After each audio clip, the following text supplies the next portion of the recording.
Hello Scorpio, Sun, Moon, Rising, and Venus signs. Kamusta kayo? Sana po ay nasa mabuti kayong kalagayan. Welcome back po sa Star Tarot. At kung bago kayo rito, welcome din po kayo. Please subscribe, like, share my videos, and leave me a comment kung nakaresonate kayo. Thank you. So, first card ninyo, Metamorphosis, Rebirth. Oh, wow, Sacred Space. So, Metamorphosis is change, rebirth is also, ito yung renewal, kumbaga, ng sarili ninyo. So, definitely, there is change. So, parang back-to-back ang pagbabago na maaaring gagawin ninyo rito, Scorpio, sa buhay ninyo. And, maaari, no, na yung mga pagbabagong ito, you will be realizing that at magsisimula yan dito, no, sa sacred space ninyo. Kasi you are seeking for peace, no? You're seeking for peace kasi po pwede na mayroon kayong mga gustong gawin nga tulad nito ng mga pagbabagong ito, pero maaaring naguguluhan pa kayo kung paano ninyo ito gagawin or alin yung ipaprioritize ninyo. Diba? Kaya gusto ninyo na magkaroon muna ng katahimikan, gusto muna na ma-experience niyo yung kapayapaan, makalma kayo, mga ganyan. Para na mapag-isipan ninyong mabuti kung ano na yung dapat ninyong unahin, ano ang dapat ninyong gawin. Kasi talagang you want change. You know, parang siguro sawa na kayo or pagod na kayo sa laging yun na lang ang nangyayari. Sa yun at yun na lang, no, ang nagaganap sa buhay ninyo. You are thirst, no? You are thirsty of change. Kaya ito yung iniisip ninyong gawin. Kaya lang parang excited na kayong gawin ito, pero ang dami, no? Ang dami mong naiisip na gusto mong baguhin, um, gusto mong bigyan ng bagong mukha, kumbaga, no, bagong bihis ang sarili mo. So, sa daming ideas na pumapasok sa isip mo, nalilito ka. Diba? Kaya you can't figure out right now what I am going to do first. Parang ganoon. Kaya gusto mo muna na, you want to find the sacred space within you so that you'd be able to discern kung ano yung uunahin mo. Diba? Kaya, yeah, tama yan. Step back ka muna dito sa kung ano, etong mga pinag-iisip mo. At i-relax mo muna yung sarili mo. I-relax mo yung isip mo. Tama yan. Mag-ano ka muna. Seek for peace. Seek for tranquility. Diba? Mag-ano ka. Spend time by yourself. Mag-solitude ka. Mag-reflect ka. Ganyan. At mag-isip. Pag-isipan mo mabuti ang gagawin mo. And kaya siguro ito, you will, after that, no, for sure, magkakaroon na ng linaw, no, ang inyong isipan kung ano nang gagawin mo. And you are going to, to start the process of change. And of course, hindi mo ito mamadaliin. Kasi hindi lang siguro, hindi lang ito iisang gagawin mo. Kaya ayaw mo na, siguro, ayaw mo din naman na ma-complicate ang iba. Kaya you want to start, yung cool ka lang, kalma lang, you're not going to rush, no, sa mga bagay na gusto mong baguhin.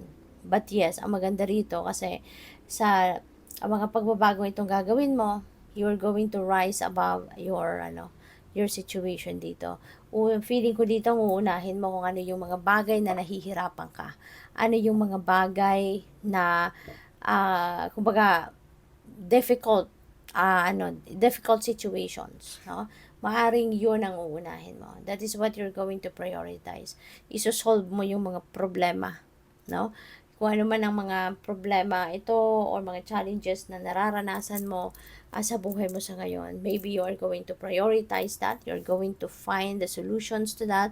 You're going to fix that. And you're going to rise above your situation at mapagtatagumpayan mo kung ano ito, no, ng mga pinoproblema mo. And this is where the change is going to start. Kasi syempre, from solving problems, diba? So, you will be able to rise above that situation. You are going to rise like phoenix rising. So, syempre, marami ka nang natutunan dyan sa problemang yan. You will be realizing a lot of different things na mga mababago mo sa buhay mo, diba? Kaya, ito na yung simulan ng pagbabago. At feeling ko dito parang major overhaul ang gagawin mo sa buhay mo. Marami ang mga areas of life na bibigyan mo ng bagong bihis. So, good luck. So, by the way, maraming salamat for subscribing. And if you haven't subscribed yet, subscribe na po kayo. And also, maraming salamat din sa mga hindi nag-skip ng ads. Malaking bagay po yan sa akin. Thank you. At kung gusto po ninyo na mag-join sa membership, just click the join button po sa baba na video. Salamat. So, we have 3 of cups. Ayan, there is celebration.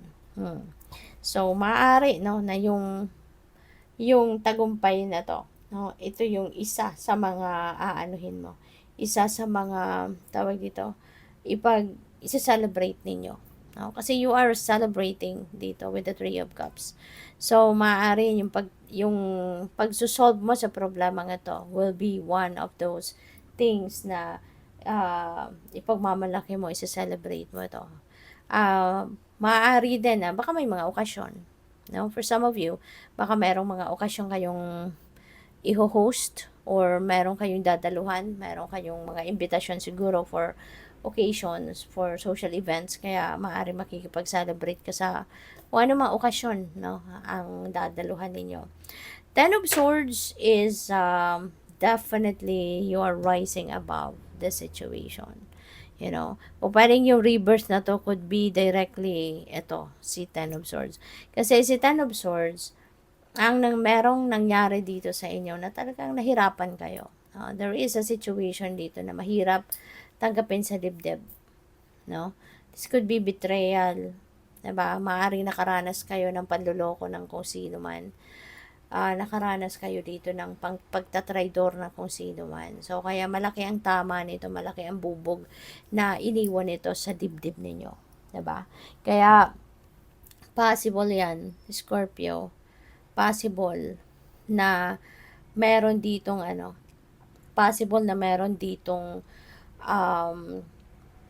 a very big challenge para sa inyo kung paano ninyo ito malalagpasan. But you will be able to figure out how. At ngayon, marirealize ninyo, magti-take action na kayo ngayon, no? Na it's about time na for you to bounce back in your life. It's about time na for you to release yourself from this sama ng loob, from this hirap ng kalooban, kasi matagal na to, no? Matagal na tong nangyari sa buhay mo. At ayaw mo na mas pahirapan pa ang sarili mo. Kaya parang ngayon sa iisipin mo or gagawan mo ng paraan na tama na, kailangan ko nang bumangon from this situation. No? Kaya siguro kayo, kaya magkakaroon kayo dito ng rebirth. You know, kasi hindi mo na to hahayaan na tumambay ka pa ng matagal dito. No?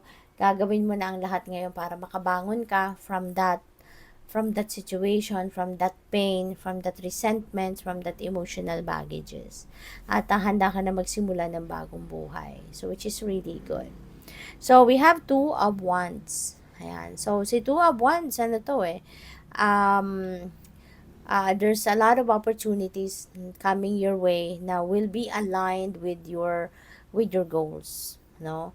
With your plans. Kaya maganda to, no, na habang ikaw ay nagpaplano pa lang na kung anong gusto mong gawin, may nakikita ka ng clear direction dito kung anong uunahin mo. Kasi feeling ko, yung mga priorities na dumadating na sa ngayon, naka-align na yan. Mararecognize mo na they are already in alignment with your plans, with your goals. Kaya ito yung mga uunahin mo, you know, na mga gagawin. Kaya good luck sa'yo. Okay? Kung ano man ito, good luck. Thank you for watching. Love and light. Namaste.